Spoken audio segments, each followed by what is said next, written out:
Did I just stop the Yes, recording? you just stopped both of them. So in mid cut.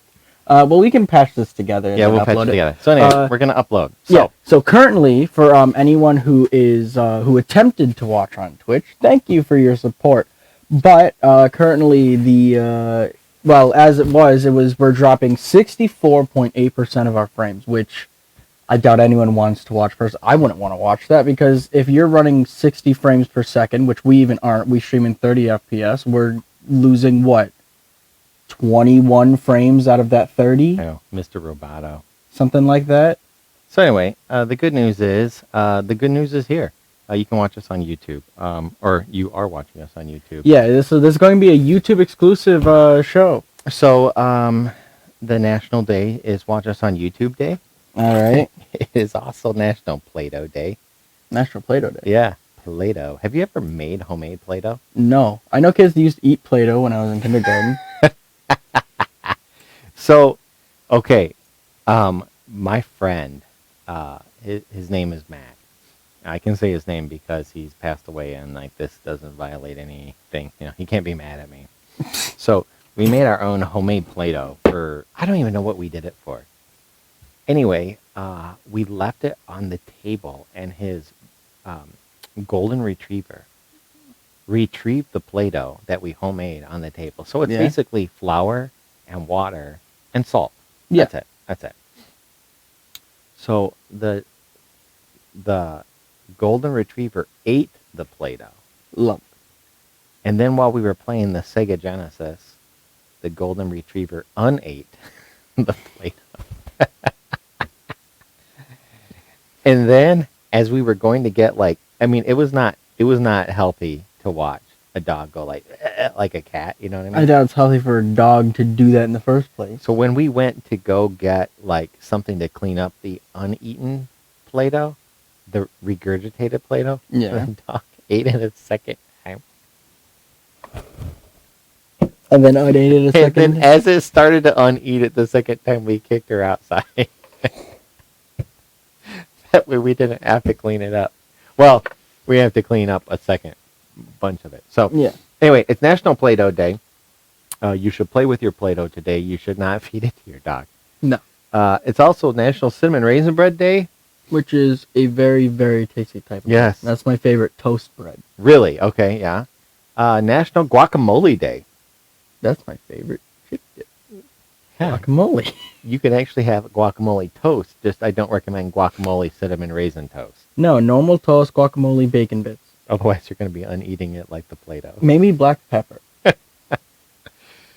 National Step Family Day. I don't have a step family. Get one. No.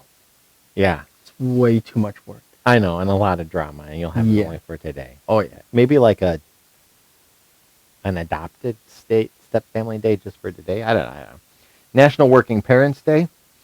That's cool. Mayflower Day and National Pawpaw Day. So Mayflower, like the boat? I think it's Mayflowers. Oh, you know what? I guess I really don't know. Because it writes it as one word. It's the boat. It is. It's the boat. It's National Mayflower Day. To all you pilgrims, congratulations, all you solely American individuals. Oh, not congratulations. Thank you, because I don't know if we would be here without you. Yeah, thanks for snatching away from England and then fighting wars about it, 20 years later? Pretty quick. We like to war. So National Pawpaw Day. Have you ever had a pawpaw? No, I thought you were talking about Indians. The pawpaw Indian. It's like a fruit. No idea what you're talking about. Anyway, I don't think I've ever. What is a pawpaw? It looks like that. So it's like an elongated grape. It's kind of like a pear. It's a smushed pear. It's a pear without hips. Yeah. Rich in the fabric of American history. Rich? If it's rich in Yeah. Well, I don't know. You gotta be American, I think. You have to be American. So, I guess we don't need this. So, anything you want to add? I mean, I'm gonna admit, like, I've had like a great several weeks. I've had great weeks. We've had great temperature. I've been like outside. I've gotten sun. I feel amazing. But today, I feel like I'm moving through molasses. And then we have like no internet. I think like in order to get like actual internet, and it's dropping even worse. Yeah, no. In order to stream properly for me, I need a 50. I need a 15 megabit per second. I think you died. I did. It turned off. Oh, the thing popped off. You have no. My battery. So well, whatever. YouTube loves us. They do. They really do. So I'll just get right into the good news then. Assuming that you didn't kill your thing completely. So my first article was sent in from one of our viewers, and it's kind of an older story. Hey, there you are. hey, how you doing? So it's an older story. It's this guy right here, and That guy? that guy right there. You know what? Hey, kid. Why is this like? Hang on a second. Why? It should open like. Let's see this one. Is it that guy? Okay, there we go. All set? It just looks better this way. There we go. Okay, so this I got kid. it. Local carpenters make a dream of a backyard fort come true for a 9-year-old in Mokina, which isn't too far from here. Mokina? Yeah, like the Indians. It's a little bit. The worst part is that sounds more believable than Pawpaw. Yeah. It's an older article, but I want to read it to you anyway. So this is from the WGN News. I found it, and I'm reading it because someone did send this in. All right. So last year, 9-year-old Jameson Tyler asked his mother, Lisa, if he could get a backyard fort, but his mother, hoping to deflect young Jamo, I don't know why she called him Jamo, but it's right there, Jamo. From this endeavor... Oh, Jameson. I wonder if it's Jamo. Oh, Jamo? Okay. Jamo. So, to deflect him from this endeavor, she told him... Now, this is the mom telling a kid, I want a fort, Mom. And she says, no, you need to get a permit from the mayor of Mokina. Okay? Uh-huh. You know, like, hey, Mom, I want a dog. You can't because, and they just make up something, Yeah. because you're enslaving the dog and you're taking it from its mother or something, Dogs really love you when you enslave them and take them from their mother. When you keep them, you you play with them, you got the toys, the beds, and all the stuff, you know what I mean? Dogs love it.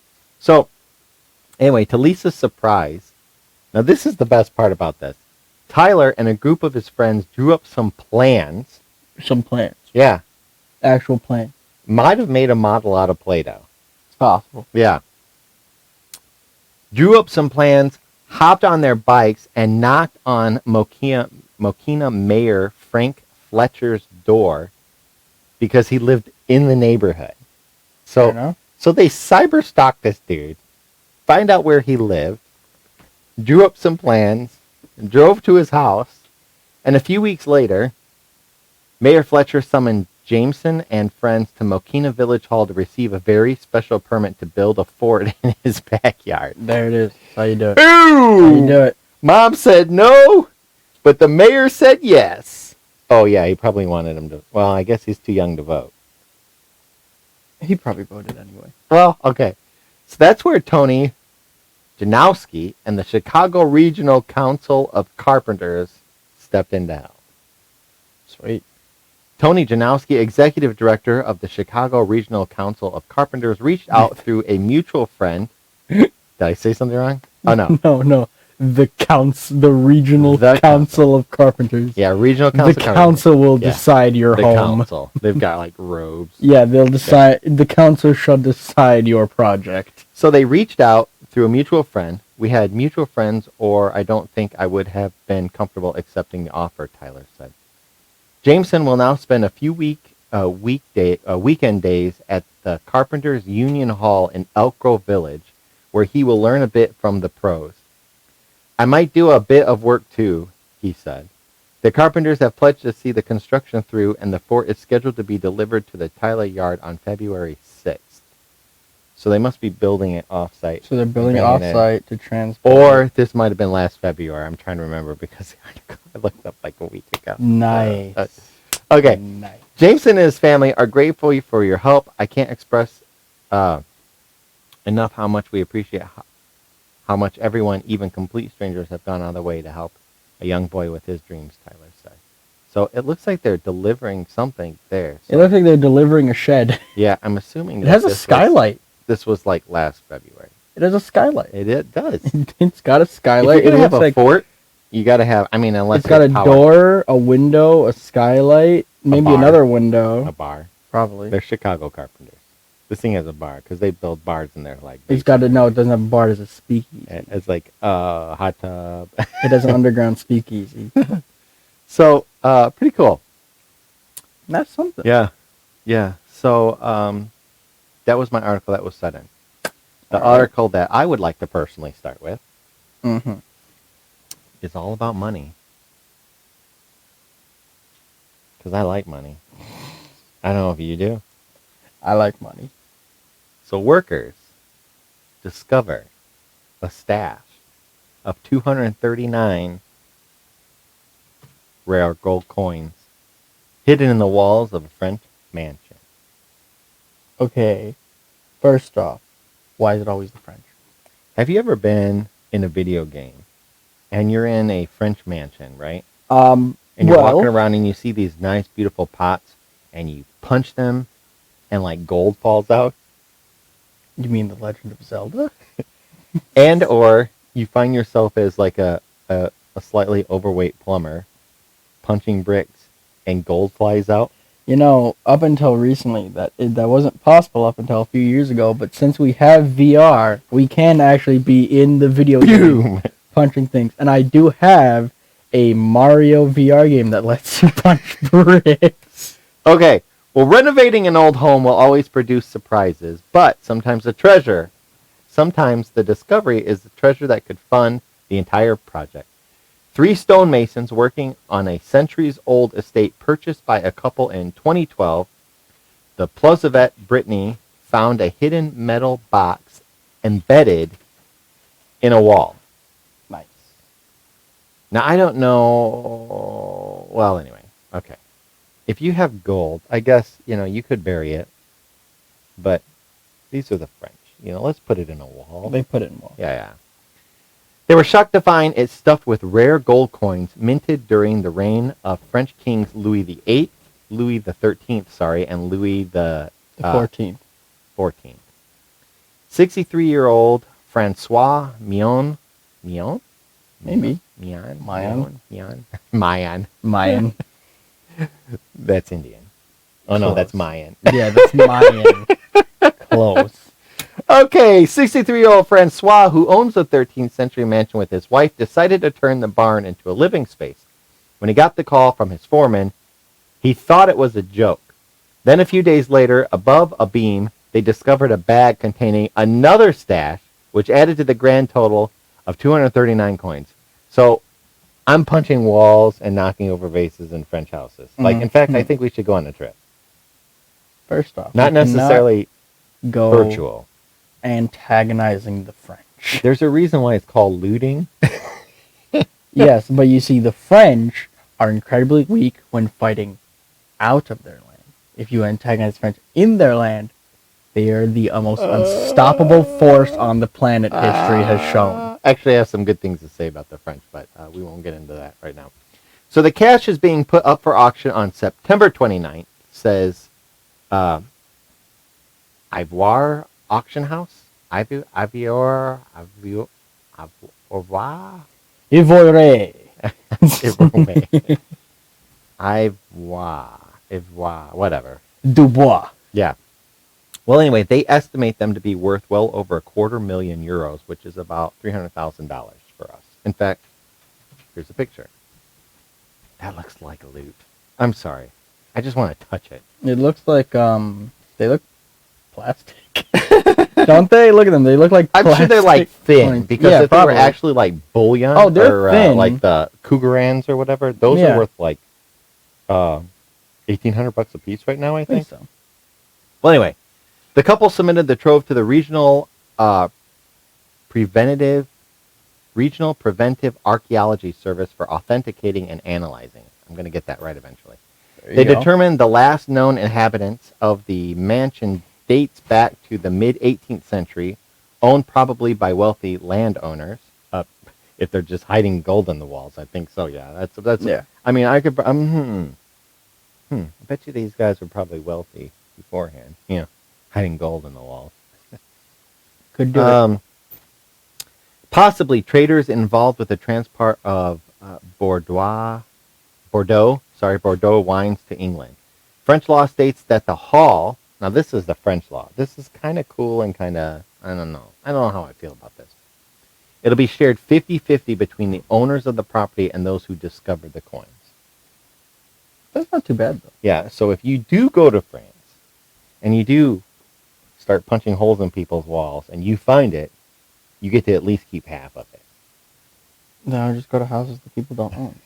What am I going to do? Share with the dead? All right, sure. We'll leave it on his grave. I'll just come back later and grab it. Yeah. So now I put a lot of thought in today's show, which is really disappointing since we're not streaming. So disappointing. So, speaking of money, Speaking of money, we're going to transition into this asteroid. That one is so expensive. There's not an actual number for it. It's 10,000 quadrillion. What is that? Is that like iron? Because it looks like it's rusting, like iron and other metals that rust. Yes. On the outside of it. But how can they rust? There's no oxygen. Yes. Wait, is it actually like space dirt? I don't know. Is it actually iron? So I know what a quadrillion is. It's like 1,000 trillion. Yeah. So 10,000 quadrillion would be 1,000,000 trillion.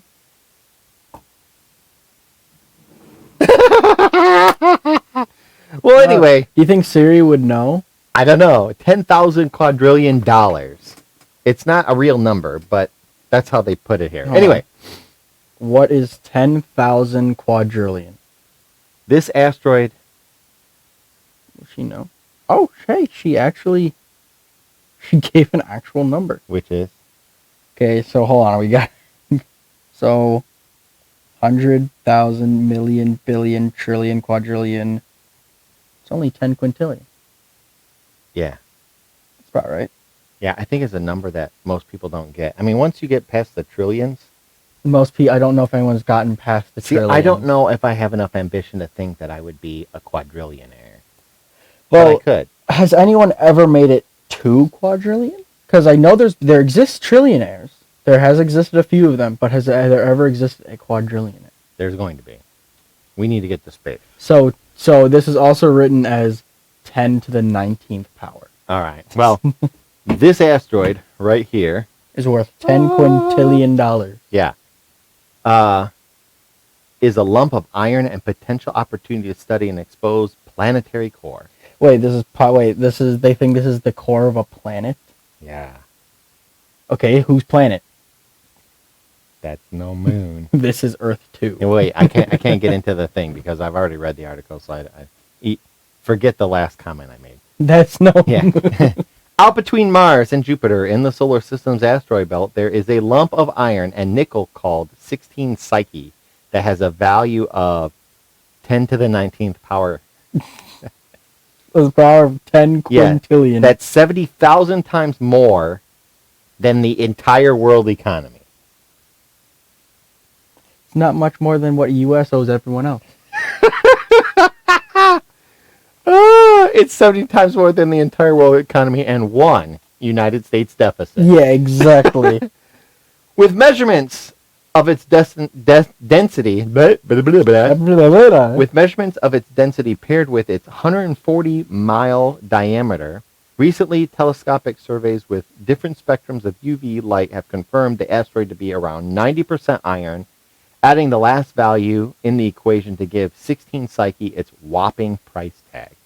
Sitting 230 million miles from Earth, it offers a much different kind of value to scientists, namely to study one of the largest entirely metal objects in the solar system, one which scientists believe could be a protoplanet that was disrupted during natural formation. You know what? What? Now I know why the Tesla guy built a space rocket. Okay, so question. He's going to go out there and no one can even afford to buy it, so he's just going to chunk off a chunk at a time. Yep, and he's going to sell it. So question, what is a protoplanet? It's like a planet seed, like a what could have been, you know? Like so it's just the core of a planet. Yeah. So it's now the subject of a 2022 NASA mission that will send an orbiter on a 3.5-year mission to study a new type of world made of metal. The orbiter will try to determine whether it's simply a mass of iron and nickel or indeed a planet's core, as well as its age and whether it contained lighter elements found in Earth's high-pressure core. We've seen meteorites that are mostly metal, but Psyche could be unique in that it might be an asteroid that is totally made of iron and nickel, says Dr. Tracy Becker, an expert on 16 Psyche from the Southwest Research Institute. Earth has a metal core, a mantle and crust. It's possible that a Psyche protoplanet was forming. It was struck by another object in our solar system and lost its mantle crust. Becker, who published a UV light observation study of the asteroid last year, considers it a chance to understand what really makes up a planet and to potentially see the inside of a planet. Nifty. Yeah. But how it is that so much heavy metal should congregate outside of a festival ground in Germany? What? I don't think that's supposed to be there. How is it that so much? I think I missed something anyway. Vice President of Arizona State University Interplanetary Initiative, Lindy Elkins Tanton, spoke with NASA on a radio program in early July to explain. It's not the Death Star, says Elkin Tanton. It turns out that we know this from meteorites. The most primitive material, the building blocks of planets, are little bits of metal and little bits of rock all mixed together. Mm-hmm. And when you put all of that material clumped together into a tiny planet, they're heated up by early short-lived radioisotopes, she said. This melting forces the metal down as it's denser than the comparatively porous rocky material present on the asteroid or planet, forming the metallic core. We've got a big clump of metal, our core, inside the Earth, says Elkin Tanton. There's one inside of the moon, amazingly, inside of Mars, inside of Mercury, inside of Venus, but we never ever get to see them. So Psyche gives us, we think, a way to see the core of a planetesimal. Maybe the only way humans will ever see a core if our ideas are right. This would be the true price tag of 16 Psyche, because even if we could somehow bring back all that iron, the supply and demand laws of economics would bring the price of the iron down to levels in the 100th of a cent. I'm not complaining. Yeah, I would be still okay with that. Yeah. In fact, I'm thinking that I should just move there and make it into my own planet. So this is a picture. This is a picture of Psyche 16. Psyche 16. What? How fast do you have to collide with an object to make a crater like that? And look at the top right crater. You see that, right? The rock is there. Yeah. That tiny rock made that hole. Yeah. I'm thinking that like it's just been beat around the asteroid belt. But here's the thing. Let's say you start bringing it back to Earth. It's 230 million miles away. Yep, takes 3.5 years. And then what happens like when your brakes fail and it's like coming right at us and you're like, whoa! I think they'd try to bring the entire asteroid back. I'm going to be honest with you. I feel like that might be a goodbye Earth. Yeah. Well, speaking of money. Yeah. Speaking of money. A town near Rome is selling old homes for $1. A trend across I'm going Italy home. in many beautiful villages. Am I old enough to buy a house in Italy? How old do you have to be to buy a house in Italy? You got $1? Well, actually, it's €1, but whatever. But think about it. You could buy the house, and then as long as you make enough money, you can pay for said house, like electricity and everything, in that house, without even living in it, and then sell all your stuff here and take all that money, convert it into euros, go live in Italy. They got coffee. I'm fine with that. Wait, Italy, yeah, they got coffee. So if you're the mayor of a rustic 800-year-old town with just 1,000 people, how can you stop the town from fading away as young people move into major cities? How about you sell all the empty properties for just €1? So here's the cool thing. There's no... A minor can own property. You can buy a house from day one of your being on Earth. In Europe? Apparently. So, 44 towns in Italy are currently listed under the $1 or €1 house project, which serves the triple purpose of saving old abandoned real estate from condemnation, repopulating historic towns with dwindling populations, and allowing young people a super easy entrance into the real estate market for the purpose of investment or starting a family. Or having a giant, huge, man Buy cave the that you entire buy the entire street. Can you your friends are calling you, right? Yeah. You sit behind your computer. Your friend sends you a message or whatever, Discord chat, something, and they're like, "Hey, let's play Destiny or something," right? Like, gotta go into the Destiny house. And you're like, "I gotta go to." I was gonna say the Destiny room. But think about it. If it's a house Hang for on, $1, I'm in my computer bedroom. Yeah, I'm in the computer bedroom. Let me go to the Xbox. The Xbox room. Yeah.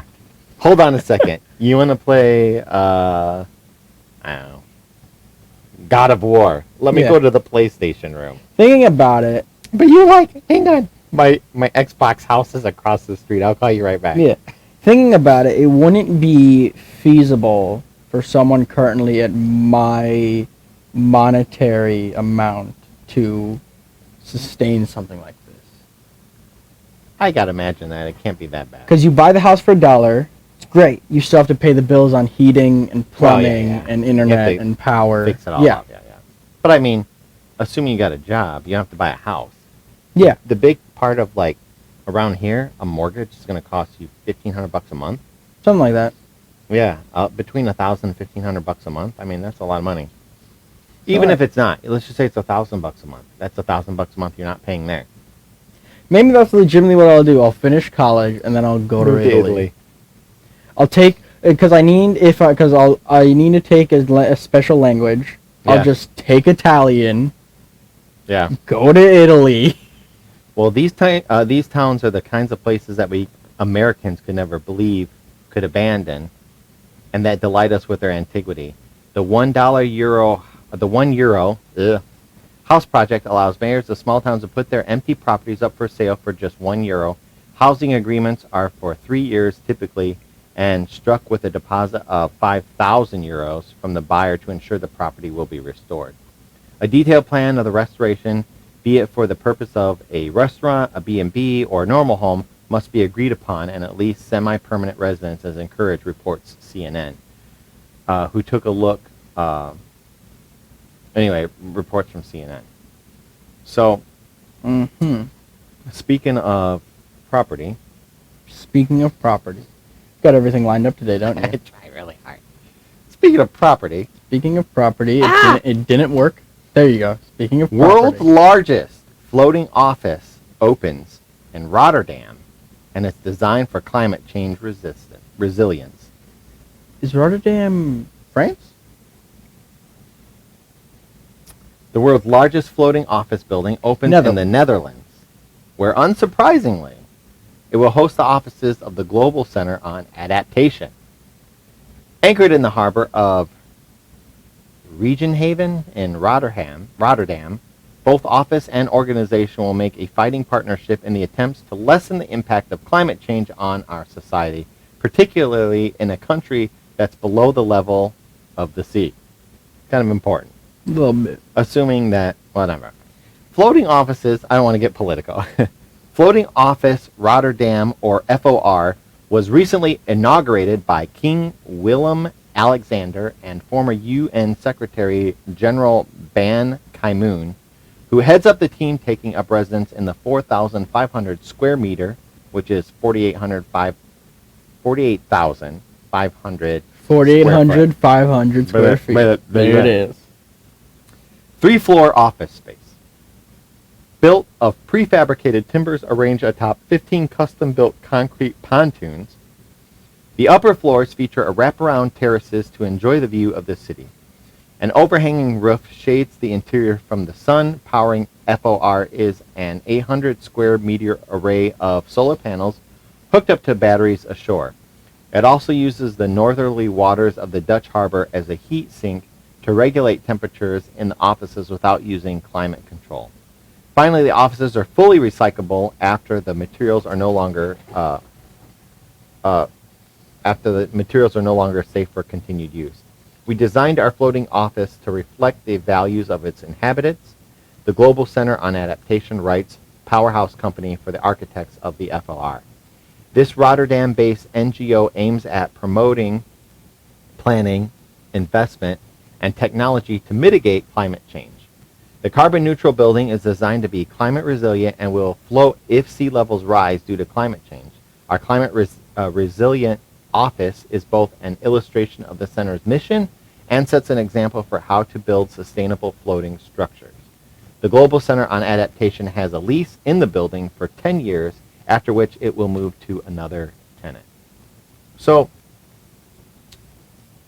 it's kind of cool. I think that there are people off of Italy though that bought barges and they converted barges into. Do you know how big a barge is? Have Barge you ever is a seen pretty it? big boat. It's big. Yeah, barges are pretty big boats. It's big. You can put A home. 3 of these studios, I think, inside there. Yeah. Your whole, not the studio, but everything around us. This whole building. Boom. 3 of them in a barge. Yeah, no, barges are really big. I want to buy a barge now. I'm going to do my part for climate change and have my own Xbox. If you get a barge and you get solar power with your Hang on, let me go over to my thinking room. with proper batteries and everything hooked up, you're all set on power. Imagine barges are you could probably build multi-stories on top of that bad boy too. Yeah, no, because barges carry tons and tons of garbage and whatnot. Barges are made to hold a lot. Yeah. Anyway, speaking of property. Speaking of property again, Well, floating. That was about houses and structures. That's This is housing. about property. This is about property. Abandoned airport turned into a sensory experience park providing green refuge in crowded Taiwan City. I'm sorry, I had just a hiccup there. An abandoned airport in Taiwan has been chosen as the stage for an exciting project in landscape architecture, blending green spaces with sensory experiences to create a refuge in one of the island's biggest and most crowded cities. Hold on a second. That's not going to help you. Refuge. I don't know. When I read refuge at the top, I was thinking refuse, like garbage. Yeah, I'm like, oh, he says refugee. Refugee. Okay. Refuge. Okay. The phase shift park is Taichung, will include 200 different plant species and 10,000 trees to shade residents from humidity. But the real spectacle will be the 12 urban landscape installations corresponding with the philosopher Rudolf Steiner's principle of the 12 senses. Yeah. Have you read that? No. Neither have I. In fact, I didn't know there was such a thing. No, I've been told we have 6 senses. We have 5 senses. What is it, 5 or 6? And then there's the 6th. Yeah, then the 6th sense. Where did this man get the other 6? I don't know. Where has he gotten the other 6 from? I don't know. I mean, I figure I have eyesight, And then like ladies, they have ultra eyesight. You know what I mean? Because they'll be like, "What color is this?" And I'll be like, "What color is this? You know what color this is?" It's gray. No, it's heather blend. I hate you. I can't see that. But ladies can, and I think it's because they have an extra sense of sight. Wait, there are actually 12 senses? Touch, life, self-movement, balance, smell, taste, sight, temperature, hearing, language, concept, and ego. Wow. That was only 11. Where's the 12? And counting. Exactly. Okay. Anyway, so this is Rudolf Steiner's Principle of the 12. Okay. So Taichung's air isn't actually that bad, as most neighborhoods are labeled as good on the World Air Quality Index. However, sitting just beneath the Tropic of Cancer and warmed by the Kuroshio, one of the largest marine currents on the Earth, the hot, humid, and sticky air can be stifling in the summertime, holding water vapor and toxic particulates from car exhaust down near the ground. The trees were chosen to offer maximum shade and are built alongside winding lanes going from north to south and through unique installations that play on Steiner's senses of speech, taste, hearing, equilibrium, thinking, vision, movement, ego, touch, warmth, smell, and life. There's the one it didn't have. It didn't have equilibrium. I thought you said that. No. Balance. You said balance. I said, was balance and equilibrium, those count as the same? Okay, passing through the Do park. they technically? Passing through the park. There's a lake designed specifically to create lifelike echoes and a field of flowers cultivated specifically to envelope it with an intoxicating curtain of perfumes. But, like... Now, this is this guy's version of this. Have you ever smelt perfume? One little spritz of that stuff could be too much sometimes. This is an intoxicating wave of the stuff. Intoxicating. I will like actually... Now, I'm assuming if you had... Here's the choice. You have the choice of walking out and smelling like dirty, greasy smog from your car or intoxicating perfume from all the trees. You can either smell like car exhaust or you can walk around legitimately suffocating people with your aura. Well, anyway, passing through the park, there's a lake designed specifically to create lifelike echoes and a field of flowers cultivated specifically to envelope it with an intoxicating curtain of perfume. Sorry. Designed by French architecture firm Mobache Paysagides, the topography was carefully designed to maximize water permeation during the wet monsoon season. Underneath the soil lies complex flood control and irrigation measures that will ideally allow the rains to refuel the trees year-round. How can you say... Nothing to... How can you say, like, intoxicating, cultivated, irrigation, monsoon, permeation, all those things just fine, but you cannot say topography? Because I was actually stuck on the word. No, I know you were. Paysagides. Whatever. Anyway. So, speaking of I'm awesome... like, oh, he did so well, and then he went topography. I'm like, oh no, he's ruined it. So, speaking of trees, right? Because we just talked Speaking about of the trees. We did trees. You know what loves to live in trees? What loves to live in trees? Birds Birds. and old men. And man. This man and this wild bird have an adorable bond after a chance roadside encounter. Meet the man and jackdaw who have an adorable bond after a chance roadside encounter and now even go on bicycle rides together. 55-year-old Michael Smith spotted an injured baby jackdaw lying on the roadside as he cycled home one evening in May. He scooped up the tiny bird, now named Patch, and took him home where he made him a little nest and fed him, this is wrong, scrambled eggs. Does that count? After what you feed pigs, I guess that- it's not so bad. Yeah, but pigs don't care about their kind. Well, anyway. Birds are smart. Hey, scrambled eggs. So anyway, now recovered and about 16 weeks old, Patch has spread his wings but comes back to his rescuer when Michael calls. Bird and man have such a close relationship that Patch gives his friend little beaky kisses and hitches lifts on his bike, rides, and walks. Patch has been a celebrity guest at a wedding, and Michael loves him so much that he even slept rough one night when his feathered friend didn't come out of a tree. Michael, an ex-builder from Malvern in Worcester, says, I love nature and animals, so I couldn't leave him injured in the hedgerow. He's like my best friend now, and I spend as much time with him as possible. When I'm without him, I'm thinking about him. And when I see him again, he does a little joyful squark. Squark? Squark. Squark. Squark. That is different from his normal screech. He's the best pet, and everyone loves him. He is the talk of the town, and if I'm without him, everyone's asking after him. Michael suspected Patch, who he thinks is a boy, has been attacked or had been attacked by another animal when he found him with a mangled wing. After living in an old pigeon box, Michael got from a friend and tucking into scrambled and boiled eggs, bread, and milk. Patch took 4 weeks to recover use of his wing. Michael still feeds Patch mealworms and fruit like cherries and grapes, but the now recovered bird catches moths, wasps, and flies for himself. Patch lives in an aviary that Michael built in the garden, but comes in for play dates and occasional sleepovers in the house. Michael shares with his mother, 70-year-old Mary. Michael shares with his 78-year-old mother, Mary. There you go. I get that right. Michael said people call me the bird whisperer, or Birdman of Malvern.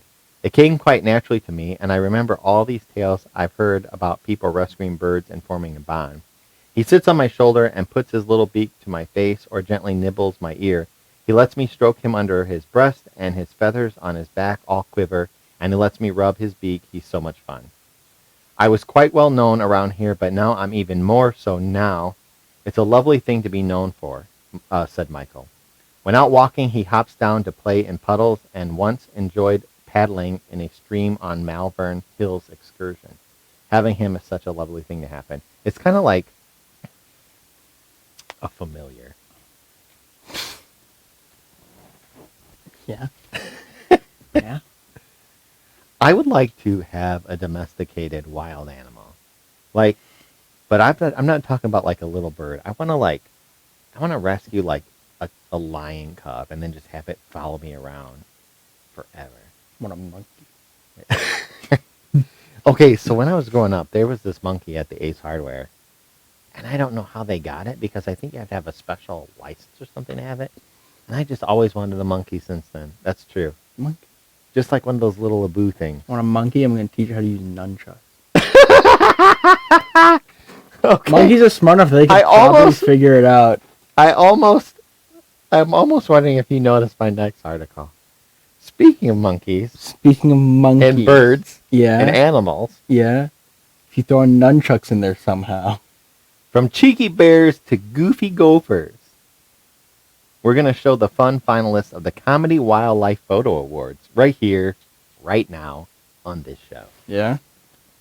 The finalists for the 2012 Comedy Wildlife Photo Awards have just been unveiled. The chosen images, from smiling seal pups to secretive raccoons, are quite wonderful. The competition received more than 7,000 entries from all across the globe, all in all. Now the judges are to choose between the final 42, which we're not going to show. Here's a selection of GNN's favorites, taken everywhere from India to the UK. This is a young Kodiak brown bear. Found the perfect spot to chill in the sand. Bro, he's chilling. Look at that. That is chilling. That man is relaxing. He's like, Ralph! Does he have one leg bent over the other? No, he's just like, it's like a hole, and he's back like a lazy boy. 100% he's a lazy boy. He's like, all right. Check out this. Boxfish was caught pouting perfectly off the Caraco coast. Look at that thing. You know what he's about to do? You know how people blow like air bubble rings? You know what he's about to do right there. Look at his lips. He's got that Botox. They can't see you. Doesn't matter. They can hear it. I'm making sounds for the fish. So you wouldn't want to mess with this peed starling in Rivatelli, He's South Africa. not happy. He's so upset. That looks like an angry bird. No, you know what? I realize it's not. It's not its beak. It doesn't actually have its mouth. That's a nose and a mustache. and the worst part is now I've seen it, I can't see it as its beak anymore. Now the next picture is gonna get you, man. It's a handlebar mustache. Look at these goofy gophers in Hungary, seeming to have a thrilling time. Bro, he actually just sacrificed. That's a trust Look at fall. Look at It's it. exactly. It's a Catch trust me. fall. Yeah. I got you, Melvin. He's not catching him. Look at his hands. He's praying. He's praying. Oh. Anyway, this dragonfly looks quite happy to see the camera. Look at that thing. He's smiling. That is the opposite of the angry bird. He do be happy. He's like, what? Selfie time? He's got my facial hair. Yeah. He actually does. I hate that. This pigeon was caught by a leaf in Oban in Scotland. It's like Just sitting there, it's like mind in his own cartoons business. when you get clocked with the newspaper Yeah. flying through the air. Yep. Can you imagine flying? Look at him. He was standing perched up. Look, he took a step back. He got hit in Yeah. the face that hard. This raccoon is giving its best starfish impression. Please tell me he's just slammed into the wind. Dun dun dun dun dun dun dun dun dun. Then you dun, just hear dun, the dun dun dun of him dun, hitting dun, the dun. window. What do you think these raccoon cubs in Kassel, Germany are thinking? You go left. I'll go right. Yeah, look, he's actually whispering in his ear Marv, his go in secret the middle. plans. We're gonna steal the picnic basket. The one's about to completely just jump directly Yeah. on it. It's the Flying Squirrel Squad. A fan-throated lizard in India was spotted perching haughtily. That's not Hadley. That is the like the stuck-up pose. They like turn away Yeah. from you. That's exactly what that is. You can't even be bothered. Grey Poupon. You please pass the all spray. And a grey seal pup in Ravenscar, England, seems to be having a giggle of a time. He is. Yeah, He's laughing. yeah. At our That is- jokes. He's watching us on YouTube. He's laughing though. Yeah. He's really. So anyway, those are the top funny pictures of the Comedy Animal Pictures Award. Speaking of fun Making it fun. and funny Yeah. and happy, sorry. Yeah. I don't know how to do this. What are the top sounds most likely to trigger your happy memories? Do you know? I know one. Well, a poll. I know a specific one. I remember mine growing up, although this is more gauged towards the older people, which I'm going to get to in a minute. But when I was growing up, the favorite sound of the day was that ending school bell, man. Yep. No, I know that one. Oh, that made me so happy. Or maybe the recess bell, too. Like, and even though it's the same sound at the end of recess, that was also the most The most. horrifying. Yeah, that was the most Depressing, depressing, like, depraved, draining sound on the planet. So, a poll names the top 40. Sound is what sets off the best memories ahead of sight and even smell, according to a new poll. Actually, probably higher than all the other 11 senses. Well, it makes sense whenever you see a video or something of someone going back to a childhood thing, Mhm. they always talk about how it sounds. Have you ever done like the test where they have like a bell? They'll do a dinner bell and they ring it and then they feed the dog or the bear or the whatever animal, you know what I mean? And then all of a sudden, like, you can ring the bell and your dog will start salivating before you get Yeah, no, we did a thing about this in psychology. I had to write a paper on this. Yeah. I had no idea what the dude's name Me was. too. Pretty sure he was Russian. Me too. Like when the pizza guy pushes the doorbell, I'm like, And this is why you don't answer the door. all right. It's ahead of even smell, according to the new poll. Birds singing and waves crashing on the shore were among the top sounds most likely to trigger people's fond memories. Neither of those will work for me. A study of 2,000 adults aged 50 and over. So give it some time, and you'll get there. Give it some. Well, I think I gotta go to the beach. Give it some time. Found 4 in 10 people experience sounds that prompt nostalgic thoughts a couple times a week. So you have to be 50 to have nostalgic I do thoughts. that like every single day. I go back to 2010 almost every single day. Yeah. It's nice. Like the THX sound at the beginning of the movies. And then the little robot comes out to fix it, and you realize you're watching Toy Story 1. For some, rain on the windows, sheep bleating, and train going down the tracks are enough to make them smile. Other respondents said these sounds transport them to another place and another time, including trees blowing in the wind and crackling fireplaces and church bells. Gordon Harrison, chief audiologist at Specsavers, which commissioned the survey, said sound impacts most aspects of our lives, so it is no surprise that certain sounds trigger happy youthful memories. How come I don't have a picture of a sound? Oh wait, never mind. You could just put the audio image. Yeah, the wave. Okay. Yeah, the wave format. This is particularly true when it comes to the sound of the outdoors. These trigger memories of good times for 67% of adults. No wonder 78% of those polled said they tend to spend lots of time outside. I used to spend a lot of time outside. I mean, when you're over 50, you see a lot of people, like when I go walking through town, there's a lot of people over 50 just sitting on their front lawn watching people walk down the street. People watching. And of the 94% who have access to their own outdoor space, they'll spend an average of 5 hours in it every week, with 72% referring to it as their happy place. My happy place is editing a video. Yeah. And at the exact same time, that is a place that makes me the most depressed and most agitated. You know what? I think I'm going to go to my VR room and just sit on it. Yeah, exactly. I go. Sit on That's what you do. You blow off steam. You go load up Pavlov in VR. I'm gonna load up VR and just spend some time outdoors in Minecraft. I could do that. I could. The kettle whistling and the radio playing and cats purring also featured in the top 40 positively triggering sounds, according to the over 50s. More than 3/4 said that as they grow older, they treasure their happy memories more.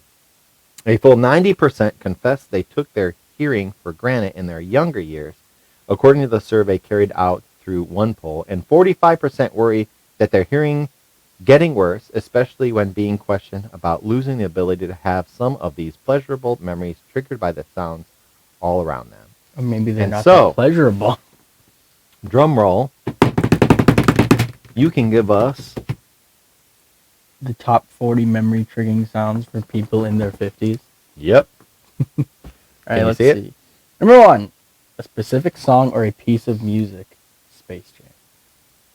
It's the final. Okay, never mind. We're playing basketball 2001.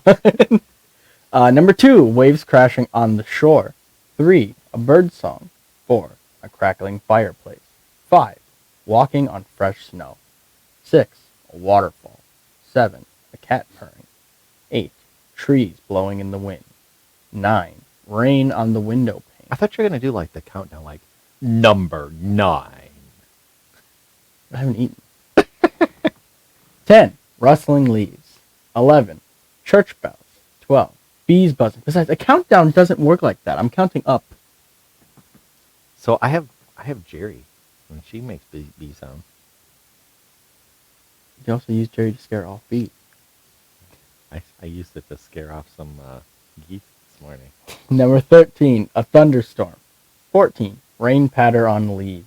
15, children playing outside.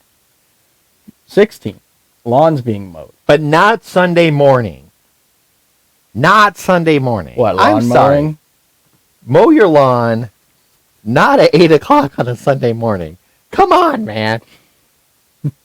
I got my window opening, so I can hear the kids playing outside and the leaves blowing in the wind or whatever, and you get like, Jack the neighbor. While I'm in bed trying to enjoy the police. Lawns being mowed is kind of nice, especially when the kids are mowing the lawn. Yeah. Yeah. Number 17, a fountain. Water fountain. Those weird fountains of like statues. Yeah. They're spitting water out. Yeah. Those other statues of fountains that I can't mention on the show. Yeah. A radio playing for number 18. Number 19, sheep baaing. Number 20, seagulls squawking. Have you ever fed seagulls French fries? No. They love them. I've punted a seagull. There's I was like younger. seagulls out by the Portillo's in Oswego. Yeah. And if you throw your fries outside, they'll fight over it. Fight for my amusement. You got to do it. When you're out driving around, if you ever doing DoorDash or something out that way, stop at the Portillo's, get your thing to go, pull across the way into the parking lot, into the abandoned whatever used to be there, and chuck your fries out the window, and just wait for the seagulls. They will come. If you throw it, they will come. Yeah. All right. Sorry. Number 21, a train going over the tracks. Number 22, cows mooing. 23, a cork popping. Now, I can see why people in their 50s would have a nostalgic feeling of a cork popping. Me, as an 18-year-old, I don't exactly have nostalgic feelings of corks popping. No. No, but that sound when the Xbox goes up and it goes like, wow. Yeah, right? The circle thing, yeah, that's kind of nice. Number 24, dinner being served up. I just like dinner being served. You don't got to serve it up. Just serve it to me. Yeah. Dinner's done! Exactly. That's my favorite. Number 25, pouring a drink. Yep, good old glass of chocolate milk. Number 26, the mail being delivered. Now that's just weird. You got to be old. I get a lot of stuff from Amazon, and sometimes you're watching for it. And when it comes, it's like Christmas every day. Every day you get a package. Even if you bought it and yourself and you get it, you've ordered stuff. And when it comes in, you're like, oh! Now, mail, I don't know so much about mail. Yeah, so I'm talking about like the mail in particular. Maybe on your birthday, you get a bunch of cards with money in it. That's kind of nice. Number 27, food cooking on the hob. I don't know what a hob is, but... I know what a hob is, and I read food choking originally. All right, hold on. Let's take this moment to indulge in people over their 50s. I'm assuming a hob is like a grill? What is a hob? Hob is a flat metal shelf at the side or back of a fireplace. Okay. Oh, so it's literally just that flat sheet that you put over a fire. Like a griddle. Yeah. Yeah. That's legitimately it. Okay. Cicadas humming, number 28. Yeah, number 28, cicadas humming. That's not a fun memory. That's not a... I hate that. I got like hit in the face with a cicada like while I was on a roof one time. It just like... Because it was like one of the seasons when they were all out. Yep. And it's like getting hit with a giant fly. I mean, because they're big. Yeah, they're big. Yeah. Thank goodness I had my mouth closed. Number 29. Look like the pigeon. Yeah, exactly. You look like the pigeon.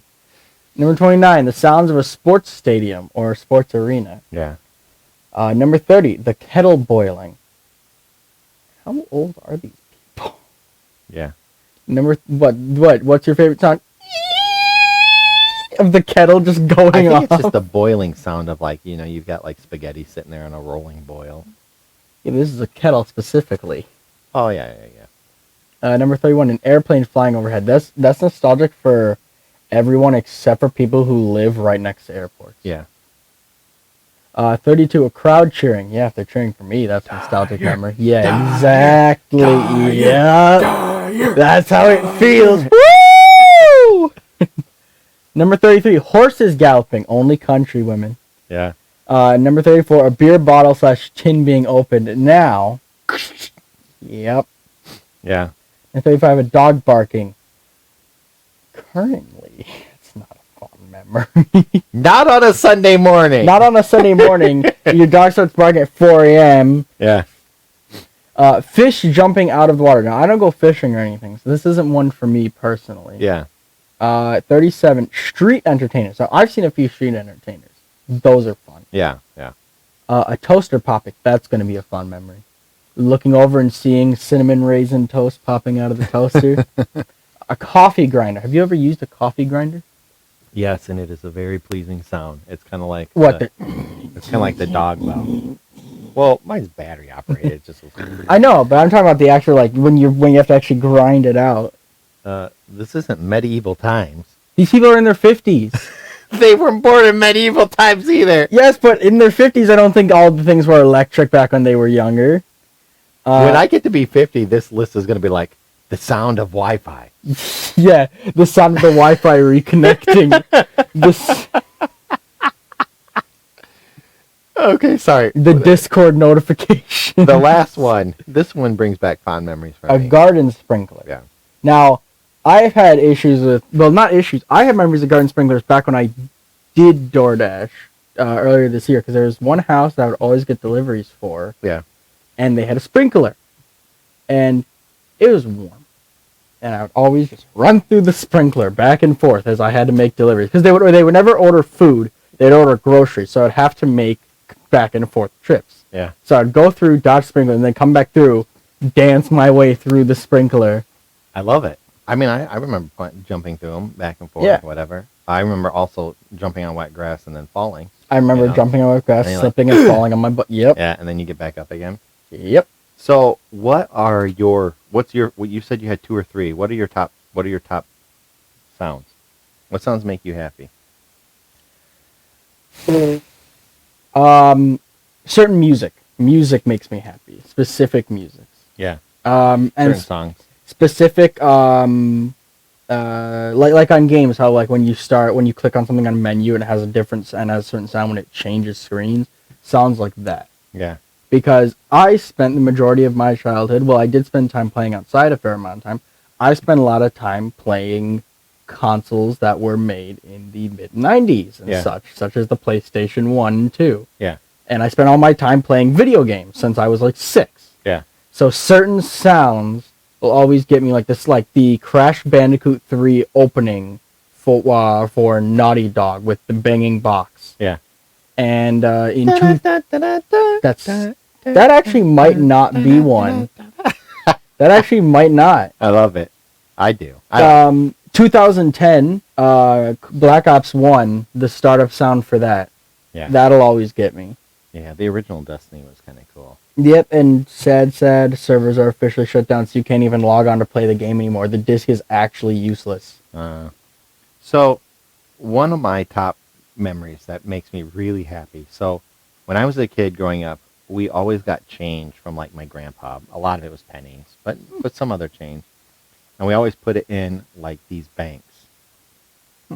And I got like this bear bank. There was like a giant telephone bank. We had like a big, like a water jug thing. And I remember like I had a bunch of these things. Yeah. And when I took them, when I got older, to the bank, they poured it in this sorting machine, and that was doing of all the coins. And like I was just watching the dollars go up with that sound going, and like it got into like the hundreds of dollars. The sound of money. That's what got you, was the sound of money. Every time I hear that sound now, because like at the Walmart and like the I mean, they have places that have like the Trader Star, Coin Star, or whatever it's called. Yeah. And you can bring in your own change, and you hear that like, and it's like, I don't know, it's like a good sound for me. I like that sound. So, I think we have time for one more article. Let's just go into quick overtime. So these Indiana boys hopped off their bike. You can see them there. Yep. To stand at attention for military funeral happening on their route. 2 Indiana boys riding their bikes past a funeral ceremony for a military veteran last week immediately pulled over. Jackie Hornbach was in the Batesville neighborhood when the boys got off their bikes, dropped their backpacks, and stood in solemn formation. Yeah, they're doing it. She was enjoying the nice weather outside when the funeral procession arrived at the cemetery across the street. These 2 young men were riding their bikes and saw the flag of the deceased military man. They immediately stopped riding, got off their bikes, and stood with respect as taps was being played, she wrote on Facebook. I had to snap a picture. I was so proud of these 2 young men. She told Fox News it was as if they didn't even have to discuss it before doing it. It was so natural for them, without any prompting or knowledge of anyone watching. It was just so touching to see. She debated whether or not to post the photo, but decided to. With all of the negative things going on, I thought this was needed. They really So it's stand pretty cool. attention. It was pretty cool. She zoomed in too. You can tell by the quality. She zoomed in, then took the photo. Yeah, yeah, and there they are. They stand there with their hands behind their back, just waiting. Yep. It is super respectful. It is super respectful. Yeah. It's kind of cool. So I guess a couple of mentionables. Mexico led the way for seven U.S. states to cooperate in sharing water amid amid a 22-year drought. Nice. There we go. There it is. Yep, that's water. So you think the water used to be all the way up where the white is? Like used to reach up that high? Yeah. Dude, how much water are we losing? That's a lot of water. We're losing water. So locals, this is a really cool article. You know what? Let me just read this one real quick. Locals are interrupting violence in Minneapolis, one lawn chair at a time. Yep. As city officials wrangle under the pressure to reduce urban violence and deal with demands from police unions, homeowners association, and gun lobbyists, residents in some of the most violent neighborhoods in the country have opted instead to pull up a chair and have a sit-down. One such movement has been the 21 Days of Peace event in Minneapolis, a place where even before the death of George Floyd, sometimes saw 11 homicides a month. Here, community and church congregation members are simply seating themselves in lawn chairs on the street corners in the most dangerous neighborhoods and acting as violence interrupters, and police statistics show it's working. Compared to last summer in June 2021, homicide numbers took a dive during the 21 Days of Peace and continue to stay low in the following months, along with incidents of rape and aggravated assault. Our group asked the Minneapolis Police Department to identify the most dangerous spots in the neighborhood and 4th Precinct, and they went out there, pulled out our chairs, and sat down, writes Louis King and Jerry McAfee in an op-ed in the Washington Post. King is president and chief executive of Summit Academy, OIC, in Minneapolis, and McAfee is pastor of the city's New Salem Ministries Baptist Church. But both are part of this new wave of violence interrupters. Too many leaders are responding by adopting a Nixonian tough-on-crime stance, which usually translates into over-policing and under-supporting these communities, they wrote. The people sitting on these corners in their chairs are members of the community. We know our young people, and they know us. Similar movements of violence interruption have broken out with success in Nashville, where the groups Gideon's Army and West Nashville Dream Center are working through community outreach to rebuild trust and using successful de-escalation to decrease crime by 40%, while arrests plummeted. AP reports that the areas where the Dream Centers operate, crime has fallen 40%, giving a totally new perspective to police departments that for years have adopted tough-on-crime policies. We thought that was going to make it safer, and what we ended up doing was breaking down trust in those communities, says Police Lieutenant Jason Picanzo, who works with West Nashville Dream Center. He now says it's the community that has made these neighborhoods safer. Back in Minneapolis, King and McAfee believe that the moral bastion of the black church gives them a unique advantage over the police forces. They cite similar examples in Baltimore, where church groups are doing more for underserved communities and at the same time reducing violence. So be a part of your community and just sit out there. You know what I mean? Yeah. Kids start getting upset. I mean, you know what? I was really, really, really, really, really, really, really angry yesterday. I think you saw it. Yes. I was really mad. Certainly weren't exactly having the best time. And it might not have been, I just felt cheated. Really badly cheated. And someone's taking advantage of a friend of mine. And that really irks me.